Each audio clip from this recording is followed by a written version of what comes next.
Hi, everyone. FYI, this episode of SilviCast is being recorded virtually. It is a pandemic after all, so please excuse any funky audio issues. You know what I mean.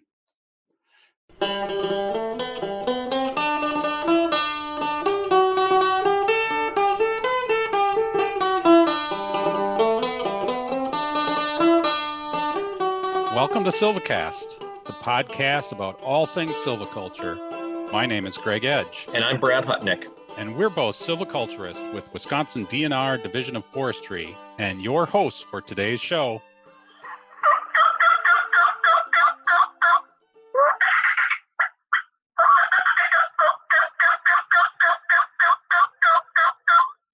Shh, I think we've got a tom working, Greg. Nothing like hunting turkeys in the bottoms. But Brad, I thought you said there were no turkeys in the bottoms. Well, now, for the record, that's correct. Turkeys are theoretical, at least along the lower Wisconsin State Riverway, but in most other bottoms as well. Don't ever hunt them there. Got it. Hey, Marcella's not here yet. She said we're crazy to crawl out here before first light. I think the nettles are at least 3 feet high already. She said she was going to enjoy a leisurely breakfast and a large mug of coffee and join us at a more sane hour. That's good, that's good. Plenty of birds to go around. So, hey, if anyone is wondering why we're out here in the sloughs and silver maples this morning, today on SilviCast, we'll be talking with Marcella Windmuller-Campione, Professor of Silviculture at the University of Minnesota, about the challenges of silviculture in lowland forests.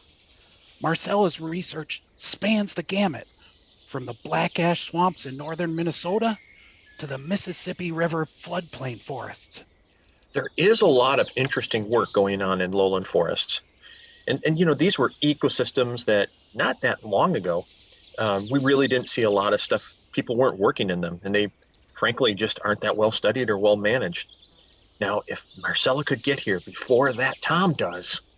I think you just scared him away. Today on SilviCast, it is supported by the Society of American Florists. Time out. Society of American Florists? No. Society of American Foresters. Oh, yeah, you're right, Brad. It's an easy mistake. SAF. It's an easy mistake. Society of American Foresters. Since 1900, SAF has been the cornerstone of the forestry and natural resource profession. Its members are practitioners, researchers, teachers, advisors, administrators, and students who believe in advocacy, respect, science, honest communication, and professionalism. Join today to branch out and connect to this expansive network of professionals at eforester.org. This is a day I thought we'd never see, Greg. Real sponsors. Excellent. Hey, we're back on. And guess what? We're back at SilviCast with Marcella. Welcome to SilviCast, Marcella. Yeah, thanks, Greg. Thanks, Brad. Yep. We're really happy to have you, Marcella. We really enjoy your work, and we're always appreciative of having you right next door in Minnesota. But tell us about your role in Minnesota at the university. How did you get there? What's your story? Yeah, so I am an assistant professor in the Department of Forest Resources at the University of Minnesota. And I think I have one of the greatest jobs ever. So my official split is 50% teaching and 50% research. But anyone who does silviculture work knows that you don't get anywhere unless you're also doing that other 50% of outreach, which is what I really enjoy too. So it is an amazing split. So I've been here since 2015. Yeah, so I get to teach the silviculture class on campus, and then in the field up at the Cloquet Forestry Center, I get to work with students on other projects, both undergrad and graduate students. And then my research, I get to explore anything and everything related to silviculture, which literally then does mean everything. So I think that's one of the best parts of silviculture is you get to touch so many different parts of the forest and the disciplines and bring so many cool people together. And then the other part is then connecting with folks in the field through field tours, through the National Advanced Silviculture Program, which I'm a director of for the first module, and then through the Sustainable Forest Education Cooperative with Dr. Eli Sager doing webinars and all kinds of other outreach, and hopefully soon enough, again, back in the field, looking at stuff in person. So, Marcella, I know in the profession of forestry today, we recognize just the critical importance of encouraging more women to follow this career path that we're all on. And you not only went into forestry, but you entered arguably the greatest of all scientific fields, in our opinion, of course, right, Brad? Right. No argument here, Greg. No argument here. And that is silviculture. So how did you get interested to begin with in forestry? Yeah, well, there's no argument that silviculture, I always start every class or almost anything I teach with silviculture as the center of the universe. So, because why not? And it is, in my opinion. But so I got into forestry. I didn't really know what forestry was, but my parents, we would go on these long, multiple week vacations to different national forests and different national parks as I was growing up. We hiked, we biked, we fished, we did all kinds of different things. And I grew up within the city of Chicago, and then we moved to the northern suburbs when I was in grade school. And then that where we lived in northern Illinois, they were doing a lot of restoration. So the county forest preserves were doing a lot of restoration for oak savannas, and got involved. And oak savanna restoration means removing buckthorn. Yeah. And so there was a youth conservation corps that I started working at 16. And then at 17, after a year of doing it, one summer at 17, they gave me a chainsaw. And nice. I was kind of hooked. And so then I did my undergrad at Michigan Tech in Houghton, Michigan, in forestry. And there's a lot of things that was so interesting. But then I took silviculture with Linda Daigle, and like all the light bulbs went off. I'm like, this is it. This is what I want to do. How do I do more of this? Like, how do I do this? And so I'm grateful that I was able to do my master's with her at Michigan Tech, looking at northern hardwood silviculture, a lot of habitat typing and understory dynamics, and then got a little taste of the West at Utah State. So I think in terms of getting interested, it was that background.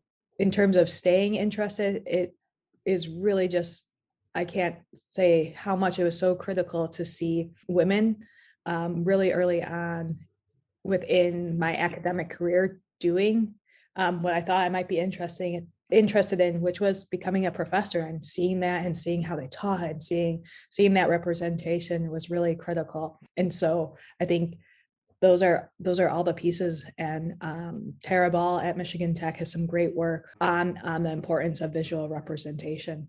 Well, my daughters will be glad to know that they pulled all that buckthorn for a reason then, for inspiration. Yep. Yeah, inspiration, or I hear hard work, or just what not to do. Was that Lake County that where you lived? Yeah, that is, Brad. Yeah. Yep. So I worked there when I was out of school. I worked with the Lake County Forest Preserve District, kind of doing that same thing. All my friends were surprised when I got out a point that there were trees in that area. So yeah, most of them that we didn't want, right? Red exactly. Yep. Maple was the devil. So yeah. And so it's kind of that's a big transition, right? So going from the Chicago region to Michigan Tech, and then out to Utah, and you've seen a lot. And so we're big fans. You've worked in a lot of different types, and we've really kind of appreciated some of the stuff you've done in lowland situations. And so here in Wisconsin, that might be like our black spruce, swamp hardwoods, bottomland hardwoods. How did you get involved or interested in lowland forests? Yeah, well, so maybe I'll touch on like those northern lowlands first, and then I'll touch on some of those bottomland hardwoods um, in two separate stories. Sure. But overall, I find these systems so interesting, and so relatively understudied. And now having done research, well, done a little bit of research, but spent a lot of time, sent a lot of grad students out there. I fully understand why they are understudied. Yeah. But there's such interesting and critical ecosystems. So those northern lowland systems, whether it be black ash, whether it be black spruce or eastern larch, and those are sites that are going to be impacted by climate change, are being impacted by climate change, and just have this suite of ecosystem services, especially when we think about carbon storage and wildlife habitats.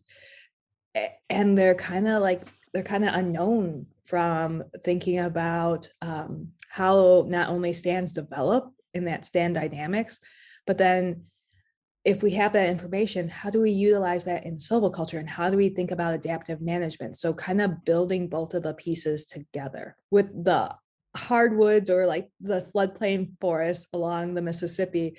I have a great contact, Andy Meyer, with the U.S. Army Corps of Engineers. And he slowly kind of worked in of like, oh, come down and visit. There's some really interesting things, or do you know that? And then our second visit, he's like, yeah, we're getting on a boat. I was like, oh my gosh, I've never done silviculture on a boat. This is awesome.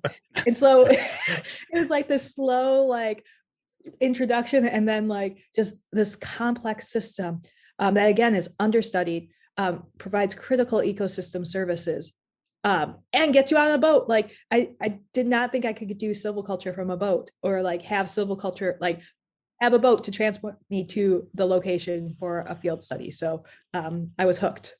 Yeah, that's fascinating. I think that's exactly right. In terms of those systems, they've, at least in the Lake States, they've really been ignored to a large degree. I think part of it seems like, as foresters, access has always been really difficult. So sometimes we just don't necessarily do harvesting in those systems. And then over time, it's just led to a lack of silvicultural knowledge about how do we deal with these. But now, with all these issues like emerald ash borer and climate change and carbon storage, and we realize the importance of these systems now, it's really fun to see that more work is getting done in these. And I'm glad Andy lured you down to the Mississippi, because he was scheming as soon as you got hired to help him out with floodplain forest work. Yeah, between Andy and then like these northern systems, I now own at least one inflatable boat in my lab to be able to access those sites because of the ditches and just the access issue that you brought up, Greg. Yeah, I now own at least one inflatable boat, and now we've added life jackets too, because of the water levels can be so high, just to make sure we're following all the safety precautions. So things I don't think I ever expected to have in a field kit to get to a site are now part of my grad students' field kits. Yeah, so you've worked in the swamp hardwoods, black spruce, and then bottomland hardwoods. And maybe we can just talk a little bit about each of those and kind of pick your brain about what you've seen, what you've learned, maybe where we're going with some of those things. Because I think, like you mentioned, these systems really don't play by the traditional silvicultural rules that we've kind of thought about, like the disturbance is going to be different, or maybe just foreign to a lot of us. So maybe starting with swamp hardwoods, you published a paper where you looked at regeneration, and you were looking at black ash stands, kind of, what are we going to do with emerald ash borer? And one of the key takeaways from this was that there were several different natural systems that worked. Yeah, I think it highlights the range of black ash and the range of variability in those systems. So one of those key takeaways is a black ash stand is not all black ash stands are created equally or are the same. There's all types and a range of conditions. And some of those ash stands that are still typed out as black ash actually have some mesic hardwoods or are slightly richer. And those are the sites where we saw really great regeneration post clear cut harvest, post clear cut regeneration harvest, anywhere from 5 to 7 or 8 years. And we saw a lot of aspen, a lot of balsam poplar, and just a whole suite of different species coming in, which was a completely opposite response of those black ash stands that are really low productivity. That water table is up there. I mean, I could tell the difference between the students that were sampling when they went into those richer sites. They're like, oh my gosh, we're gonna be here for a while. Like, we got to measure a lot of stuff. And then when they would go into those swampier sites, they're like, oh, this is easy. Like, We'll be out of a few trees.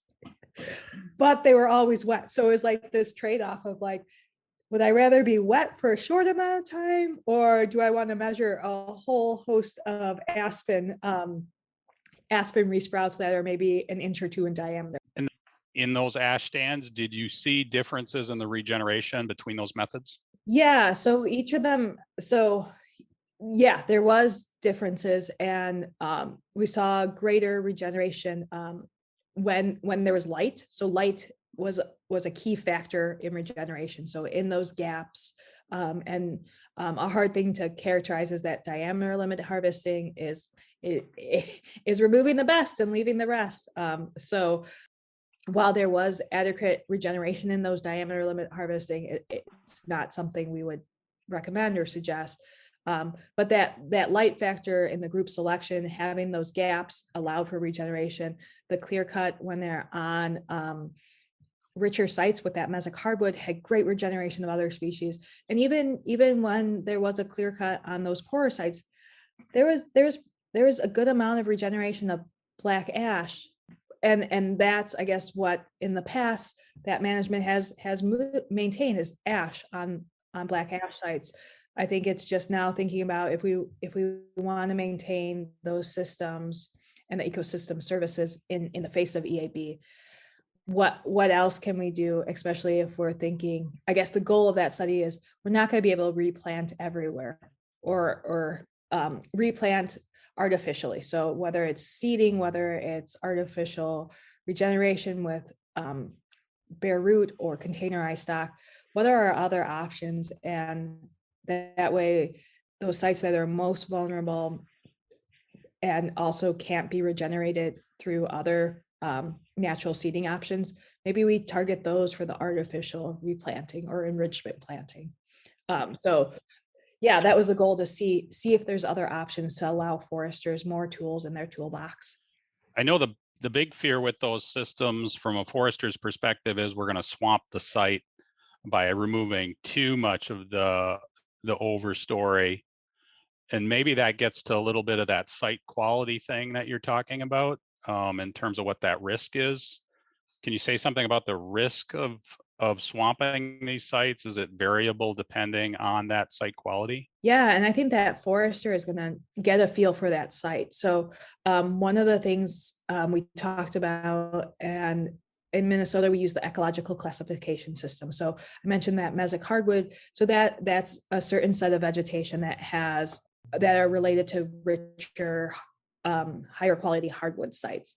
And so the same thing in Minnesota or Michigan and Wisconsin, the habitat type. So walking the site in the summer and seeing what's there. We also looked at depth, or like how the soil, so that depth to peat or that depth to muck layer, I think we call it. And it's basically, it was using a rebarb and just kind of seeing like, does that sink all the way down?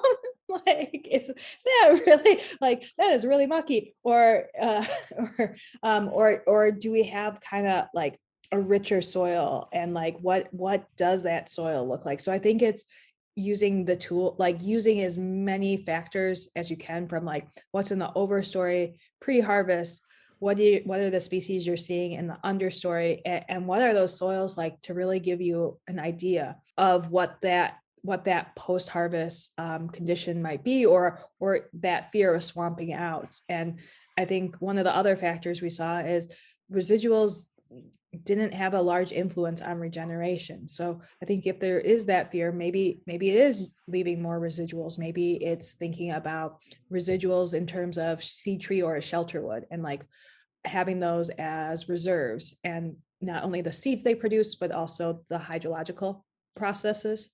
So I think there is options and flexibility when we think about managing these stands in the face of the EAB. So is that depth to muck, just so I'm clear on this, the depth of the muck or depth to mineral, those sites with deeper muck layers were wetter and maybe more hydrologically at risk, whereas if you've got a shallower muck to mineral, then maybe that was a little richer and you said a little more diverse in terms of regeneration and maybe less risk. Do I have that right? Yeah, and I think how you explained it was perfect, Greg. Like that depth to mineral, and we called it depth to muck because I think muck is a pretty fun word to say. But yeah, like how far down do you have to get to that mineral soil, or where is that, and just like what that looks like. Yeah. Did that play a role in like a post-harvest competition that you saw on some of these sites? Is it kind of intuitive which would have more or less competition? So we were at these sites at various years post-harvest. So it could have been as soon as, I believe, 5 or 6 years, but it could have been also longer. So we didn't get to see a lot of that really early post-harvest competition. What we were seeing is like, now that these are established, and that was our goal. So who's made it, like, what does establishment look like if we're thinking about these are these have a future. They're generally over an inch or two in diameter. But if we think about those really mucky, kind of swampy sites, they had that characteristic of a lot of grasses and sedges and alder and that environment that is associated with that change, especially that change when we talk about a clear cut and that removal and the change in hydrology and change in all those features. So if other regeneration was there early on, we don't know. It was probably a pretty harsh environment to survive as a seedling, and it makes sense why black ash was the winner. I mean, they are just so well suited to that environment. I know in Wisconsin, and I know it wasn't in your study, but we found that the strip shelter woods seem to be a good compromise in terms of leaving residual for hydrology, but also getting that light layer for regeneration, as well as a little more accessibility by the way you cut those. Yeah. So that was just something that we've observed through the Wisconsin trials. Yeah, I think that makes sense because a lot of the peatland systems, they have historically recommended the strip shelter wood. So it seems like a common thing, especially in weather systems, that idea of both access and then light, and then but still maintaining some overstory trees for multiple reasons. Yeah. And I know you guys also looked at, if we think about things that are maybe a little more, not quite controversial, but maybe just like, gee, I don't know, should we really do this? One we might talk about would be clear cutting in these systems, where we might have differential responses on different sites. And are there things that foresters should keep in mind when considering if it's on the table, like clear cutting in sites like this? Yeah, I think it goes back to knowing your site, and that's something a forester is going to know. And it also goes back to knowing your goals and objectives, and thinking about what are the options. And so all the study sites from our work were part of organizations management. So these were not part of an experiment. We were revisiting them. So I think at some level, it's really exciting to see something different. It also represents a risk, right? And as an academic, like, I can talk all kinds of things theoretically, but I'm not the one on the ground that has to go back to it necessarily. I'm not the one that has to justify this decision. I'm not the one that will have a phone call either from someone that, like, hey, I was visiting this, or like, this is my favorite property. What did you do? Yeah. So I think it comes back to a lot a lot of weighing those trade-offs, and also thinking about stakeholders and thinking about those management decisions. But with EAB, I think EAB has made it there's no one easy solution, right? There's no like, okay, we can do this and we can maintain black ash, right? I think that would be the ideal goal.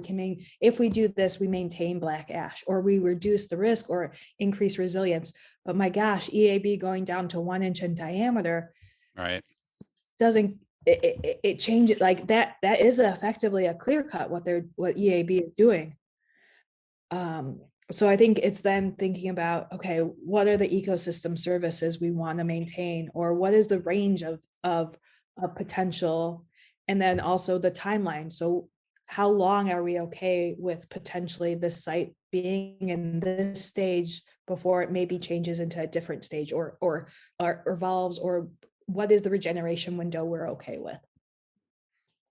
One thing that strikes me about those systems, last month we talked with Mike Walters about northern hardwoods and kind of this maybe obvious but not so obvious thing that there's not a lot of seed source always for these other species that you want. And for me, in the black ash swamps, that really strikes home in terms of sometimes you just don't have the seed sources. Yeah, and I think that's one of the pieces that I hope kind of moves more from the research angle to the operations, and just like even thinking about not only the seed source, but the type of stock. Like maybe if we want to have more success, not only in black ash and kind of swamp hardwoods, but also bottomland hardwoods, we got to be thinking differently than 1.0 or 2.0 stock like we're used to in more upland systems. Maybe we need to invest more, because then there is a higher chance and we can plant less. So I think it's really rethinking like what we've used in upland systems is really different than in these wet systems, and being creative and thinking about that is going to take, it's not only from like the management perspective, it's then also the catch up of like all the operations and all the things that support these decisions from the management of like you said, do we have seed source? What is that seed stock? Is it available? How much? And like, when do we plant? Should we plant in the spring? Or maybe it's better to plant in the fall based on water table, and just all these decisions that seem so clear cut in a hardwood or an upland or hardwood system, where it's like, okay, we know it's going to be this, this, and this, and in the spring we can get that spring rain and it will just do great. And it's like, it's a completely different rule book. Yeah. Yep. Does this, maybe just picking your brain a little bit. So I think when we come to these systems that are, we might consider them a little more fragile, maybe because of water table or things like that, we tend to be a little more where we would veer away from even age systems. It sounds like here our hand is kind of forced a little bit, right? Like our emerald ash borer, it's kind of effectively giving us even age management, but maybe we need to be creative in how we apply kind of response to it. Yeah, and I think it's also thinking about the time frame. So maybe there's sites where an even age system, on those sites that are slightly richer, okay, wow, we can get aspen, we can get some other stuff, and that gives us more options. Maybe on those weather sites, by implementing a group selection with the unfortunate maybe understanding that I'm only going to get one cutting cycle in, but I'm at least going to restart some of the system. And hopefully that's enough. If and when EAB gets there, it's enough to then allow that other part that we weren't able to harvest to move to there's a seed source. Maybe we've done it early enough where those patches are mature enough to reproduce either sexually or asexually. But I think it's then thinking about those options, and always, right, in every single management situation in silviculture, an option is always do nothing. But in our case with EAB, that do nothing represents a real choice that is going to change. Well, it sounds like for managers, then we need to go out and buy a tile probe, make sure we know that depth of muck or depth to mineral soil. Yeah. And that'll be a big help. Well, I think, we're familiar with assessing the vegetation in the uplands, but you not only have the vegetation component, then you have this huge hydrology issue going on that you have to assess, and that's new to foresters to a large degree. And I think that things like the habitat typing and looking at the muck layer, I think those are really great tools for starting to assess that. Marcella, you've also been involved, so in other situations, you've been involved in black spruce management, which I'm really fascinated by. And I think I'm most fascinated because I've never actually been involved in black spruce management. It's kind of like looking at systems that you rarely ever see, but in Minnesota, you see quite a bit of it. And I know the work you've done is kind of looked at alternative silvicultural systems in that. And so maybe backing up a little bit, what are standard silvicultural systems in black spruce? Yeah. So black spruce is I think it's just an amazing species that can do so much and so little at the same time. Like these trees can be 100+ years old and like 5 or 6 feet tall. So it's just amazing. Like I think that's the other piece with all these wet systems. They're just amazing, like how species are adapted to live there. But so with black spruce, this is a huge component of the forest systems in Minnesota, especially for management on public lands. So in kind of the current common way that black spruce is managed, it is managed with an even age system, so a clear cut regeneration harvest, followed by aerial seeding of black spruce. There's a regeneration check, depending on the health of the stand and a few other things. It could be as soon as 1 to 3 years, but generally around that 5 to 7 years. And then it's left to grow. So rotations around 60 to 120 years, depending on the site index and site quality and a few other things. But so it's a pretty much like they regenerate, and then there's this unknown of like what happens, or like how like what's going on in these stands, which is just so interesting. Yeah, and not knowing anything about those systems. So that and I think more and more now we talk about trying to have our management kind of be informed by natural processes, right? So what is the disturbance regime, or how did these systems work? So what does disturbance look like in those kind of systems? Yeah, so they were these stand replacing fire. So fire was a component of these systems, and there are some ranges, but I think there's they were mostly stand replacing or mixed severity fires. But then there's also these small scale disturbances, including windthrow and eastern spruce dwarf mistletoe, that would create gaps and patches. So I think it's a combination of both. So a clear cut does do a good job of emulating that larger stand replacing disturbance, but nothing can replace fire, right? Nothing can replace fire. And so there is this hypothesis that one of the native diseases, eastern spruce dwarf mistletoe, was somewhat controlled by fire, and that as we maybe have reduced the use of fire in these systems, are we seeing potentially more impact from that mistletoe? That's interesting. Greg, somewhere our good friend Jed his head turned when you mentioned fire and black spruce. I'm sure he's saying that's why we should be burning. Does, yeah. He's like a pointer dog. His head goes up when someone mentions fire. Yep.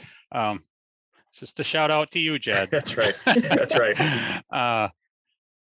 So I imagine, so the clear cut system emulates those large scale fires, but probably not as good a job at emulating more of the moderate scale fires, or maybe some of those other patch type of disturbances that you mentioned. Yeah, and I think it also, like the aerial seeding, that maintains the site, maintains the species, but it creates a relatively uniform, even age system. So it creates these what I think are very, very pretty stands of black spruce with moss, and all of relatively similar age, similar diameter, similar crown structure, that are just beautiful.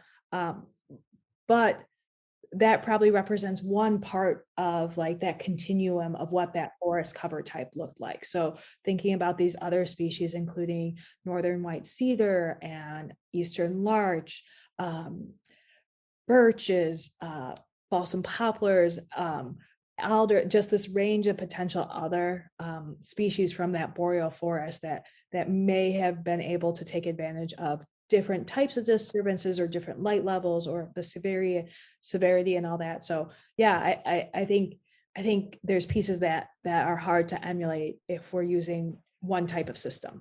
And you have a paper that looked at a really old study, which I love to look at old studies and like kind of dig them up and see, 50 years later, what's happening now. So I think that's really cool. That looked at maybe some other systems in there. What was learned from that look? Yeah, I also love those old boxes. And Brian Anderson, who's now with Wisconsin DNR, was that grad student and researcher on that, as well as Matt Russell and Brian Palick and Doug Kastendick. And so I think one of the pieces that we found was, so there's this great study of different types of treatments, including a group selection, a thinning treatment, a single tree selection. And one of the what remained when we're able to come back to do the remeasurements with enough replicants was a shelter wood, as well as a strip clear cut and a patch clear cut. And those were true, both the shelter wood, it was not a shelter wood with reserves, and the patch and strip clear cuts were fully implemented too. So, and so in looking back at that data or remeasuring that data, we saw the shelter wood had a greater amount of species diversity, as well as size diversity. So it just gave more options. It provided different opportunities, whereas the clear cut strip and the clear cut patch were more uniform. And so I think in thinking about if what we're doing right now under our current management scenarios is creating relatively uniform and homogeneous stand structure and composition, maybe a shelter wood is something that can create something different and provide something different on the landscape, as well as provide different options.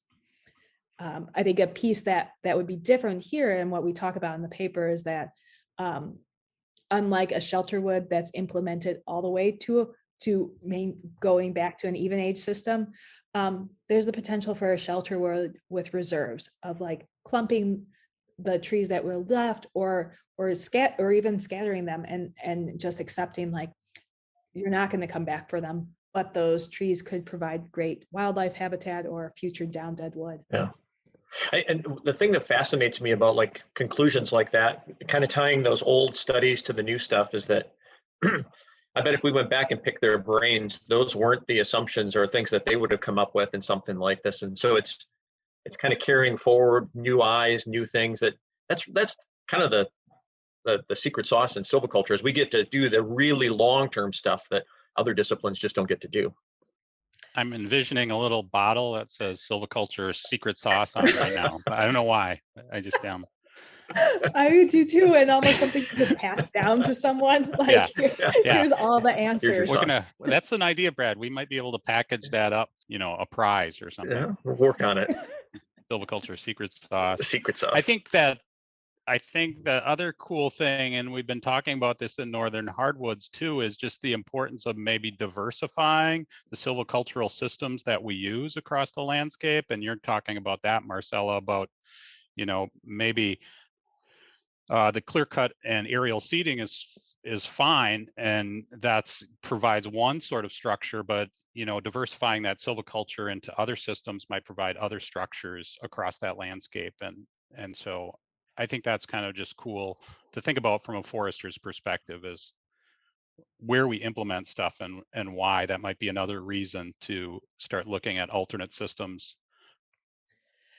Yeah, and I think there's just options, right? It's not saying let's like a clear cut with aerial seeding is wrong. It's saying like this, right? This gets one desired set of future conditions. Maybe we can think about other ones.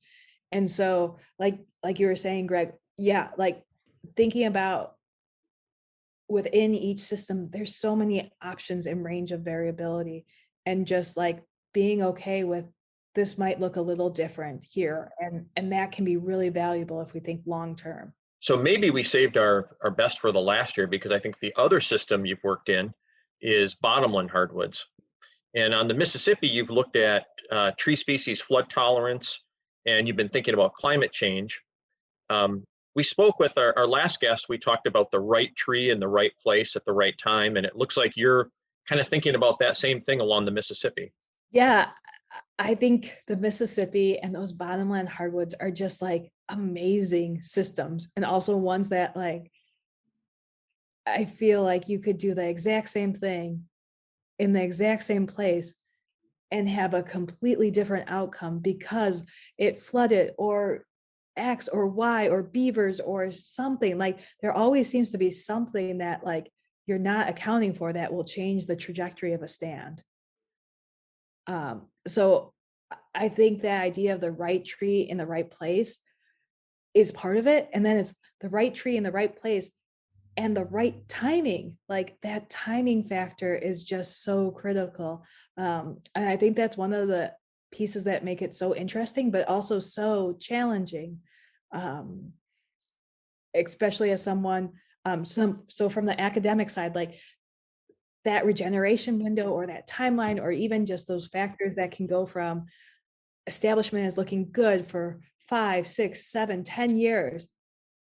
And then you get a peak flood year 11, and you're reset. So it's so interesting from that academic sense, but I could see how like when I think about the actual management prescription, it's like, oh man, that is so disheartening sometimes. Yeah, and it's not just the regeneration, it's implementing a harvest treatment with those periodic flood issues. It becomes a huge challenge. That's really interesting to me, is just we talked about the hydrology in those swamp systems, but now we're into a floodplain hydrology, which is a lot different in a way. And we're talking about, these periods of inundation and how that impacts the regeneration. I just think that just adds to this challenge a great deal. Yeah, and I think it comes back to like these understudied systems. And so now we're trying to play catch up. We're not only trying to understand how they function, but we're also trying to then use what limited understanding we have about them to then think about how do we adapt them to climate change, or with EAB or invasive plants, especially along floodplains like canary grass. So we're trying to not only understand what we know about the systems, but how do we use that then to make management decisions about what is happening to the system? So it's almost like it's trying to figure out which question to ask first, or how do you think about management when we know so little still? And it's interesting. So we talked about like depth of mineral soil when we were talking about some of those lowland hardwoods, and here, it's just wet all the time, right? We've got water always there. And so now, and I know in bottomland management, we started to talk about inundation periods, or maybe these microtopography in these areas. Could that help us with trying to decide like what tree to put in different places, or how to manage for different places within the bottoms? Yeah, and that's what we're starting to work on. So myself and Andy Meyer and Molly Van Apeldoorn with USGS, we're starting to try to tease some of that apart with some of the projects we have through a CESU agreement with the Army Corps of Engineers and University of Minnesota. And so we did some planting last year. We sampled the last 3 years now. We've collected a huge amount of sites and taken tree cores on all those trees. So lots thousands of tree cores are sitting in my lab being processed to try to get at that pattern of growth and inundation, and working with Molly, who's a hydrologist, and thinking about what we know about these systems and trying to link those together to see how those factors all play a role. but those are the pieces that we're keep coming back to, is like that microsite and that in like that change in small scale topography or patterns, or even how the river deposited sediment. Those can all be pieces that then influence that regeneration. But then you add a factor like deer, and you're like, oh man, that adds another complexity of like, did that deer just walk over there and like we lost that seedling because that deer found it? Mm-hmm. Yeah.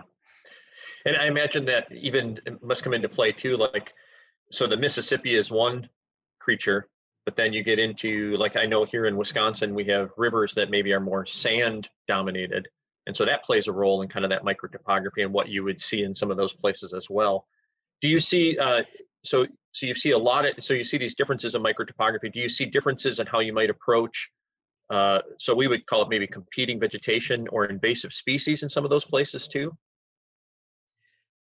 Yeah, well, I think it gets at the question of like, with a lot of those invasive species, they're invasive because they're so good at what they do. And once they're there, it becomes just so hard to get back something from reed canary grass. And there has been folks who have been looking at that. So I know Rebecca Montgomery and Audubon Center of, or Audubon, have been looking at trying to restore those systems, and it's a challenge. So they've been thinking about different stock size, the density of planting, all kinds of different things. And I think our approach is a little different, or our goal is, if we can maintain an overstory and maintain that light and maintain a forest, can we make them more resistant to that invasion? So if we can maintain those systems and be proactive in making sure we're getting recruitment or getting regeneration, can we spend the money up front there and then not have to do more of that restoration? Yeah. And I would bet over time you'll see, it just feels to me like, just like you found in those lowland hardwoods where you had that differing competition and might be able to direct resources to based on that competition, that, you know, in the future, work like yours might be able to shed some light on that in these situations, kind of helping maybe conserve resources to maybe where we really need it, as opposed to, you know, maybe places we don't. Yeah, I think it's hard, and I'm not envious of managers making those decisions, because it's hard to know, do you fight something that you see there, or do you try to resist like, do you try to make sure at the other spot, or like, what is that combination? And so I think I guess on a positive note, like, I don't think foresters are ever going to be out of a job in all these decision-making processes. Yeah.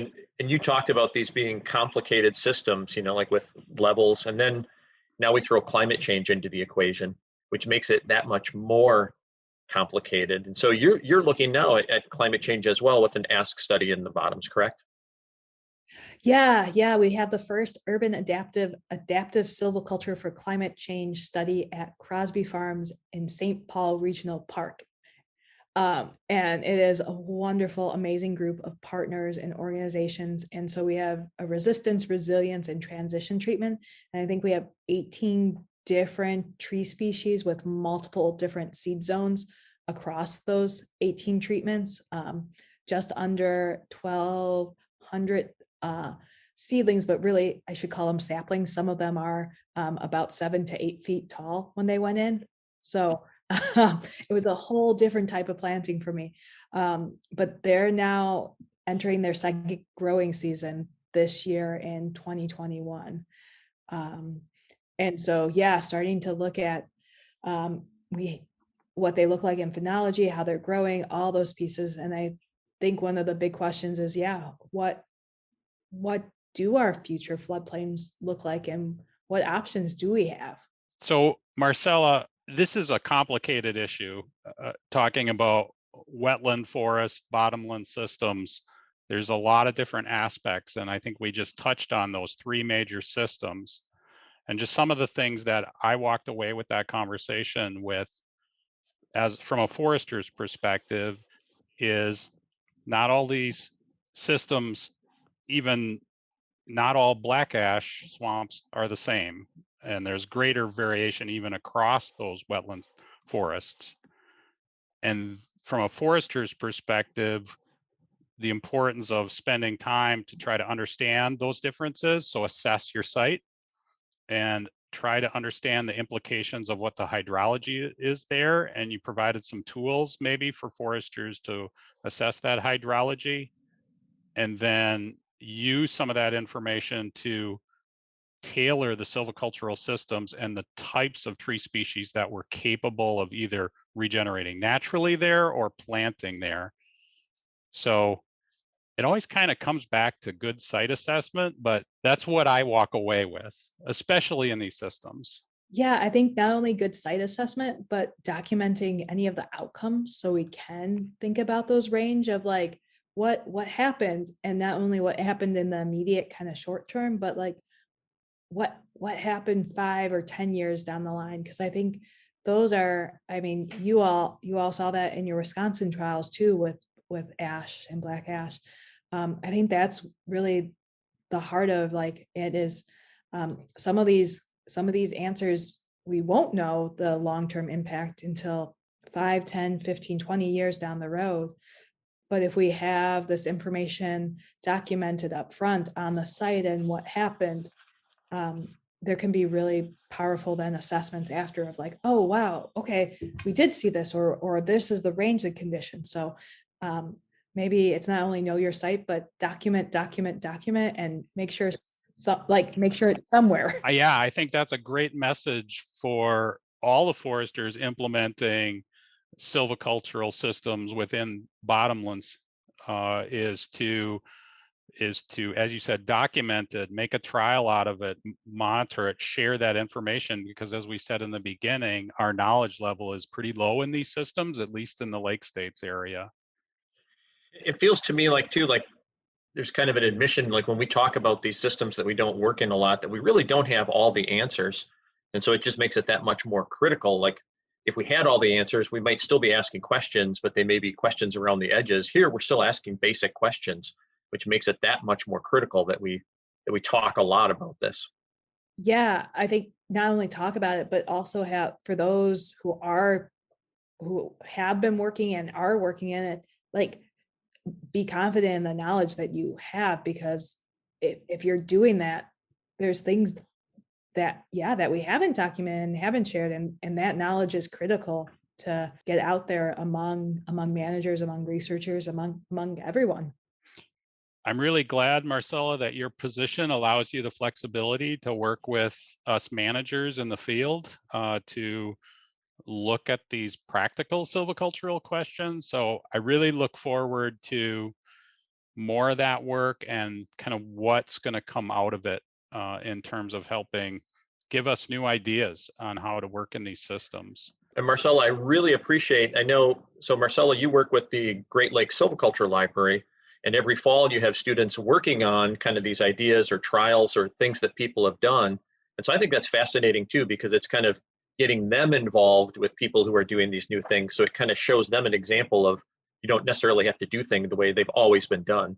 Yeah, no, Brad, thanks for bringing that up. So if any listeners are in the Great Lakes region or like the fringe area and have like prescriptions that are like, oh man, I wish I could get this up somewhere, shoot me an email, let me know, or Dropbox or something, because there's always students that are interested in, and it's an amazing opportunity for them, but hopefully it can be an opportunity to move that information from paper or maybe computer or someone's brain out there, so others can benefit.